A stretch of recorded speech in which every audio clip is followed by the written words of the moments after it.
saya masih jadi gembel. Terus terang saja. Sir, repot kamu ini. Salah paham terus.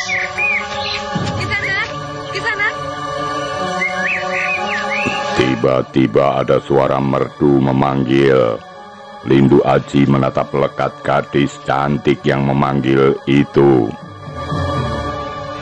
Nyai memanggil saya? Iya, benar. Ada apa, Nyai? Andika yang bernama Lindu Aji. Benar, Nyai. Kenapa? Salam dari Sulastri. Dia benar-benar nampak terpesona oleh kecantikan gadis jelmaan Nyi Blorong. Sir!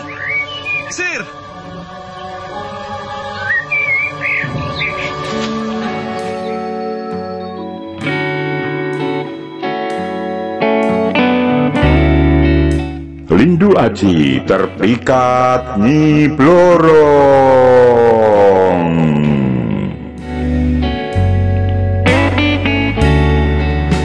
Pulang, tunggu.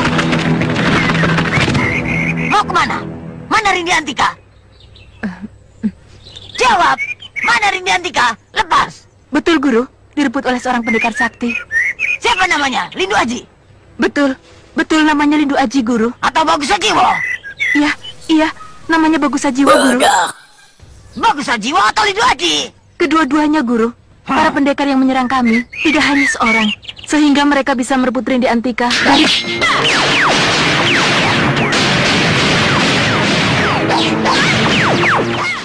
Mak Lampir tampak marah sebab Rindi Antika yang telah tertawan oleh murid-muridnya terlepas lagi, ditolong Lindu Aji, Bagus Sajiwo, dan beberapa kiai sepuh.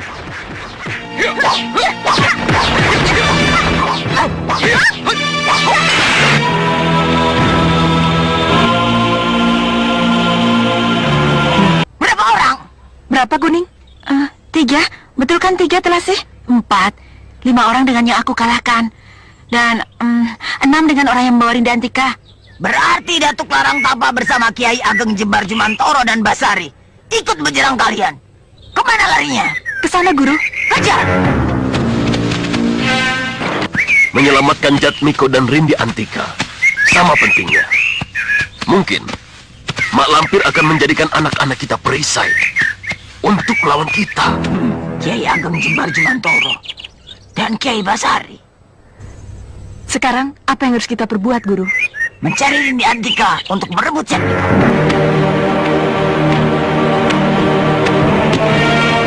Pasu Benggala, perlihatkan di mana Rindi Antika sekarang. Dalam Paso Benggala tampak Rindi Antika, Jatmiko, dan yang lainnya. Rupanya dugaanku tepat. Rindi Antika bergabung dengan Bagus Sajiwo yang merebut Jatmiko dari tangan kita. Tapi, kenapa ada Mayang Sari, Guru?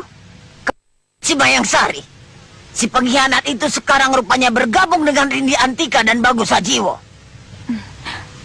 Mereka ada di mana, Guru? Rumah siapa itu? Bagus sekali. Guru, Rindi Antika bergabung dengan Mayang Sari dan Bagus Sajiwo. Mereka sakti sekali. Kehebatan mereka ada di atas kami, Guru. Tingkatkan kesaktian kalian. Untuk menghadapi kesaktian lawan, maka Mak Lampir lantas membekali murid-muridnya dengan ilmu sakti bernama Iblis Pembasuh Neraka.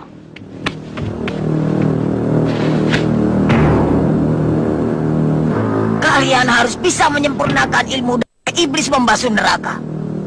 Kalau tidak, kalian akan mati konyol menghadapi Mayang Sari. Karena dia bekas muridku yang paling hebat, yang sampai sekarang masih menguasai semua ilmu ciptaanku yang terhebat. Baik-baik, Guru.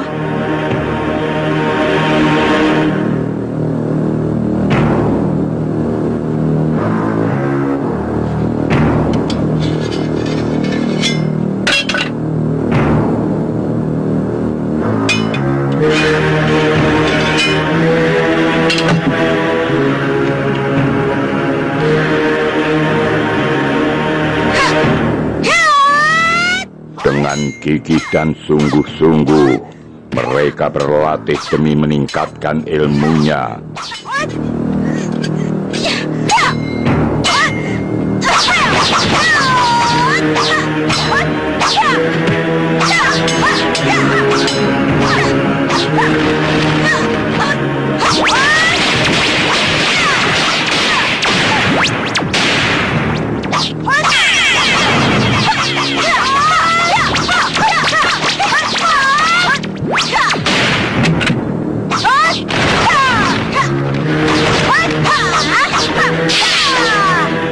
Mak Lampir terlihat cukup puas melihat hasil latihan mereka. Berhenti! Kalian sudah bagus. Besok latihan sekali lagi. Kalian pasti bisa mengalahkan Mayang Sari. Lalu, bagaimana dengan Bagus Sajiwo, Guru? Dia punya tombak Alip Nur sejati yang sakti mandraguna. Pedang kami tidak mungkin bisa menandinginya. Tombak Alip Nur sejati tidak sehebat cemeti Amal Rasuli. Aku yakin, aku sanggup mencarikan senjata yang bisa menandingi tombak Alip Nur sejati milik Bagus Sajiwo.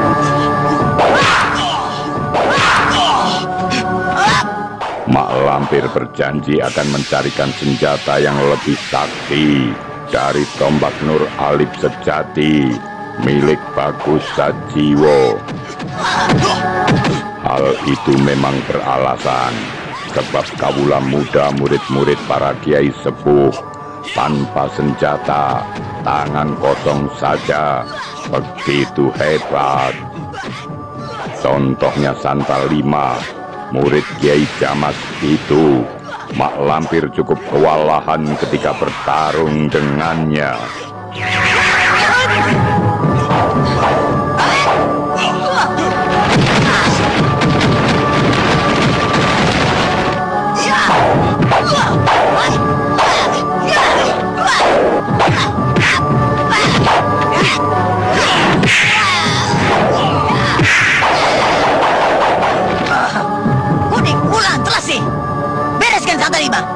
Ketika 3 orang muridnya hadir di situ, Mak Lampir langsung memerintahkan mereka mengeroyok Santal 5 dan pertarungan semakin seru.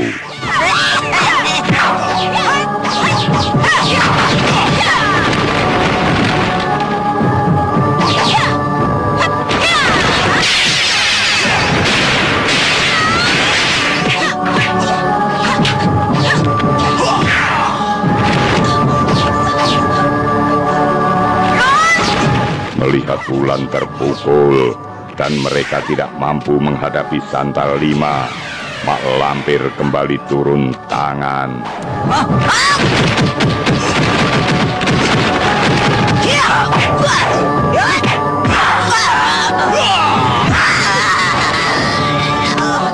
Ketika murid Kiai Jamas itu hendak melancarkan pukulan ajian pamungkasnya, Mak Lampir dan murid-muridnya kabur.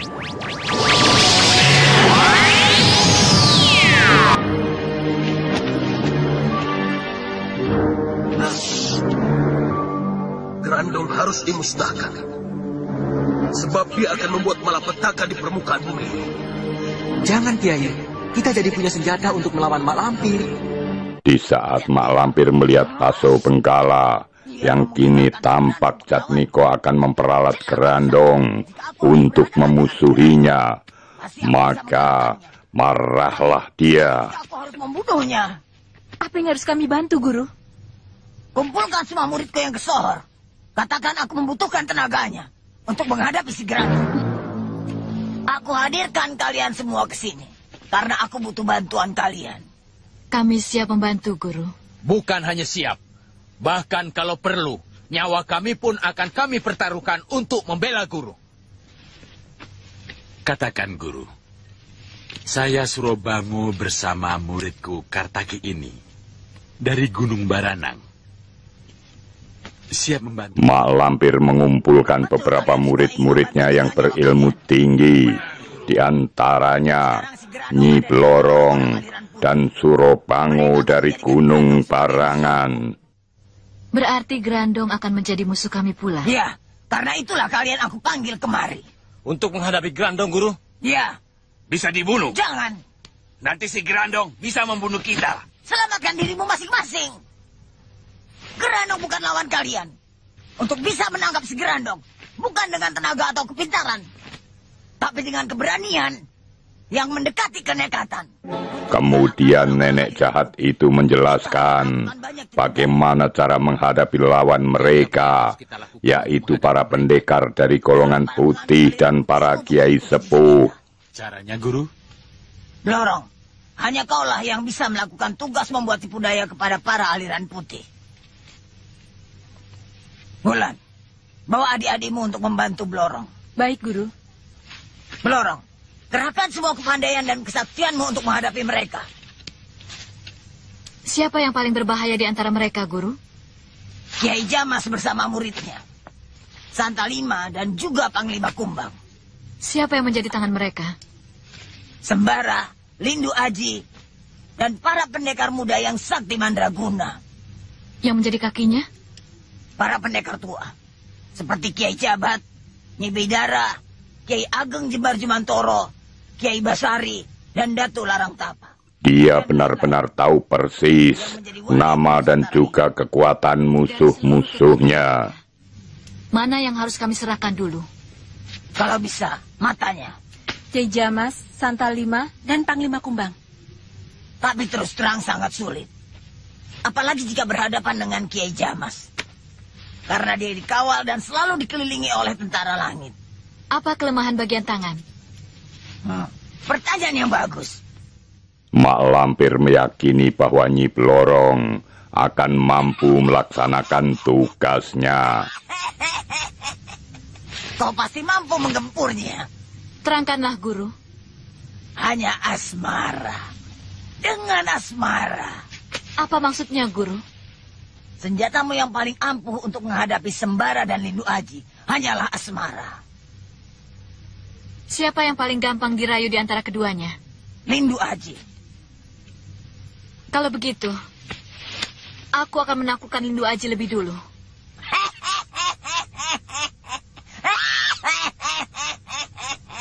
Setelah mendapatkan keterangan yang jelas, perempuan siluman cantik itu lantas berangkat diikuti yang lain dan juga guru mereka.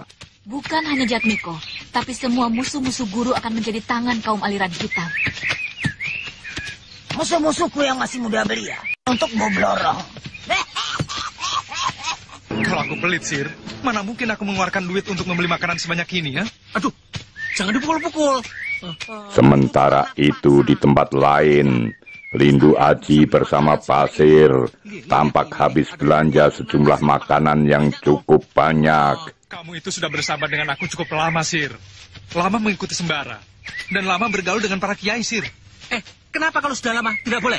Bukannya tidak boleh. Justru itu sangat bagus sekali. Cuma anjuranku, jadikanlah kawan-kawan yang baik dan berbudi itu sebagai contoh, Sir. Contoh apa? Contoh supaya derajat hidupmu itu terangkat baik, Sir. Jangan nyindir, Ji. Mentang-mentang saya masih jadi gembel. Terus terang saja. Sir, repot kamu ini. Salah paham terus. Di sana. Tiba-tiba ada suara merdu memanggil-manggil. Lindu Aji sungguh tercekat dan kagum. Nyai yang memanggil saya? Iya, benar. Ada apa, Nyai? Andika yang bernama Lindu Aji. Benar, Nyai. Kenapa? Salam dari Sulastri. Tatapan mata Lindu Aji benar-benar tampak terpesona oleh kecantikan Nyi Blorong yang menjelma menjadi gadis cantik.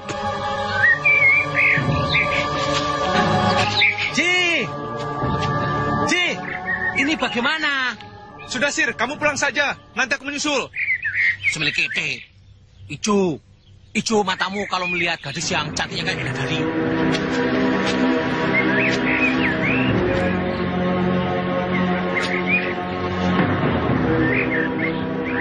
Kakang tidak.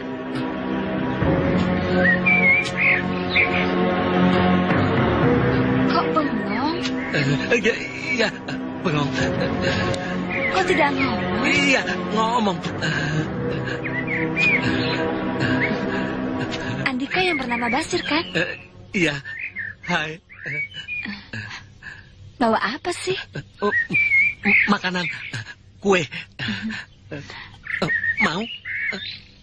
Tentu. Basir lebih parah lagi. Dia sangat gugup didatangi seorang gadis belia yang cantik dan begitu ramah. Namamu siapa? Lanjar. Sudah punya anak? Tak usah ya. Loh, maksudmu tak usah kenapa? Ting-ting. Ting-ting. Lihat itu. Di saat Basir melihat Lindu Aji, gadis itu membubuhkan sesuatu di atas makanan. Tentu tanpa setahu Basir. Aku tidak mau kue. Loh terus? Aku mau kakang saja. Gadis itu beringsut meninggalkan Basir, dan dia pun segera mengejarnya.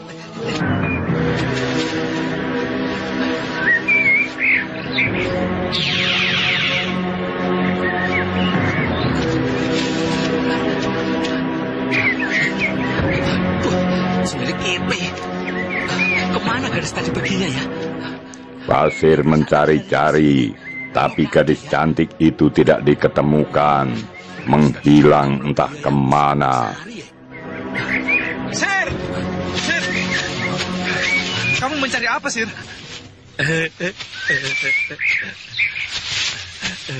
Ditanya kok malah cengengesan kamu, Sir? Mencari kamu. Lah kamu sendiri mencari siapa? Gadis tadi. Lah, kenapa gadis tadi? Tadi aku lihat dia lari ke sini. Tapi tiba-tiba dia menghilang, Sir. Ternyata Lindu Aji pun sama, ditinggal oleh gadis yang sangat menarik hati itu. Sulastri, Sir. Oh, berarti dia itu temannya Sulastri. Ya, mungkin juga. Lebih baik kita pulang saja, yuk. Ya, nanti dulu. Aku naksir dia, Iji. Teman-teman di rumah sudah pada menunggu. Mungkin mereka sudah kelaparan. Oh, ya tapi aja muncul toh. Ayo, pulang. Kamu naksir gadis tadi tidak? Gadis tadi itu cantiknya lebih dari Kenting Sari, Iji. Basir memuji kecantikan gadis belia yang menawan itu. Masya Allah. Kenapa pakai cadangan segala sih kamu ini, Sir? Nalarmu itu kemana sih? Loh, justru aku ini orang yang paling nalar di seluruh dunia ini, Ji. Kamu itu kok semiliknya banget sih, Ji?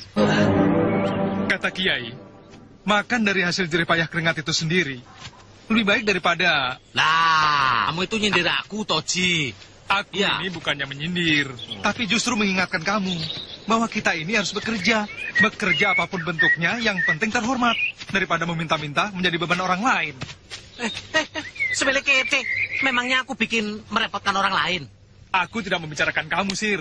Ya kalau tidak membicarakan aku, membicarakan siapa? Ya, siapa saja yang lebih senang diam di rumah, atau mereka yang lebih suka jalan ke sana kemari tanpa tujuan yang bermanfaat. Tapi kan bukan aku, toh. Lindu Aji dan Basir, mereka asik berbincang dalam perjalanan, dalam udara sejuk oleh rindangnya pepohonan hutan ini.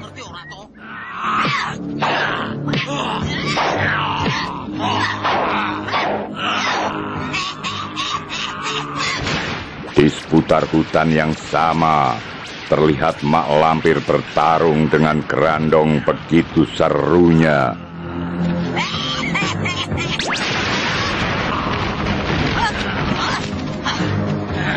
Hei, jangan lari, kurang ajar.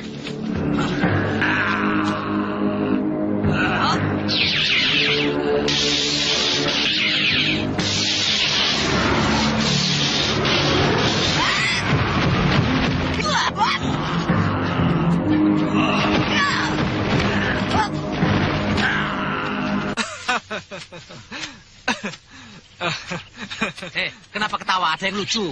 Sir, aku mau nanya. Kamu ini merasa menjadi pendekar penegak kebenaran dan keadilan? Pasir yang lucu itu ternyata merasa dirinya adalah juga pendekar, pembela kebenaran dan keadilan. Kalau kau meyakini seperti itu, berarti kau bekerja pada Tuhan, menjadi prajurit Tuhan. Tapi aneh. Loh, apa anehnya? Ya perutmu ini, Sir, perutmu ini. Loh, kok perut? Sudah perutnya buncit, kerjanya makan melulu. Semilik ide, nyindir kamu. Sir,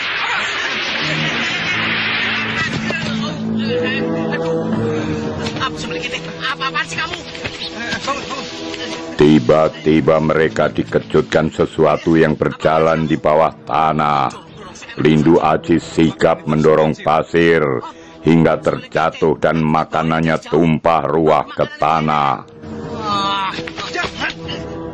Makanan itu harus dibuang, Sir. Loh, Ji, kamu itu sudah... Nggak bisa!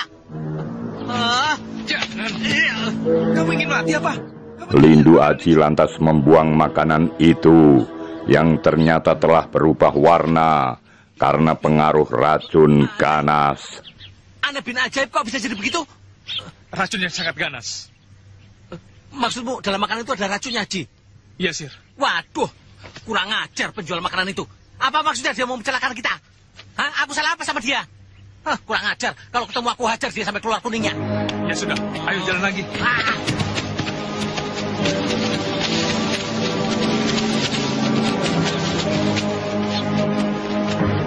Sir, bukankah itu Jatmiko? Pendekar muda ganteng ini melihat Jatmiko sedang mengejar seseorang. Sir, tangkap dia, Sir.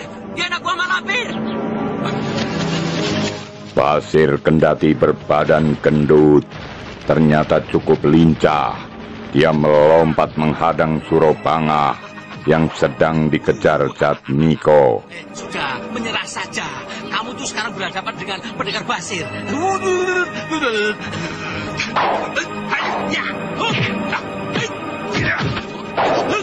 Lindu Aji mengawasi jalannya pertarungan seru. Pasir melawan Surobanga. Pukul itu pantat. Tubuh Pasir dihantam tongkat lawan dan dia jatuh terlentang. Lalu Surobanga hendak menyodokkan tongkatnya. Pasir tak berdaya. Sungguh dalam keadaan bahaya. Dan kisah-kisah misteri narasi artis akan tetap mengunjungi Anda. Sampai jumpa.